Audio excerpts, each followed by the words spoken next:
Have you ever worried about losing your U.S. citizenship and wondered how that happens? I'm Kate Lincoln-Goldfinch, your friendly immigration lawyer in Texas, here to answer all of your immigration questions. The first thing to know is that it's really rare to lose your U.S. citizenship. Some ways to lose your citizenship are if you run for public office in another country, or you apply for citizenship in another country with the intention of renouncing your U.S. citizenship, or if you commit an act of treason against the United States. These are very high-level, splashy ways to lose your citizenship. But most of the time people lose their citizenship after they have naturalized, and that's a way that you gain U.S. citizenship if you're a foreign citizen and you've gotten a green card and you've gone through the process of taking the civics test and gaining U.S. citizenship. And every once in a while, immigration will look to some applications that have been approved to revoke U.S. citizenship. It's super duper rare. It's not something that I would worry about, but one key thing to keep in mind is that, Bing Bong wants to be in the video, is that if you committed fraud on your application for any way through the immigration process, let's say you gained permanent residency through a marriage-based green card case and you weren't actually married in good faith to your spouse.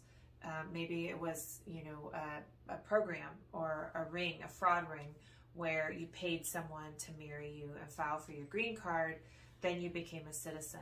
I would say you are vulnerable to review if that fraud ring is discovered and investigated. They're going to look at the files of the people who obtained status through that mechanism.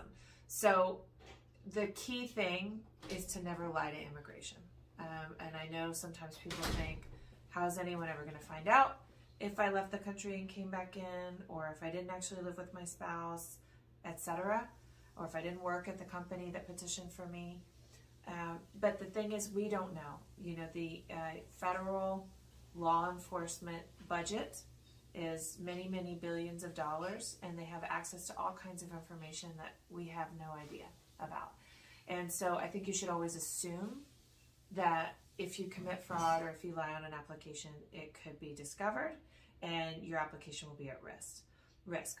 So the key thing when you're doing an immigration case, I say this ad nauseum, is to consult with and hire an attorney, an immigration lawyer who understands the case type that you have, whom you respect and trust, who can help guide you through the process, and always, always tell them the whole truth so that they can give you the best advice.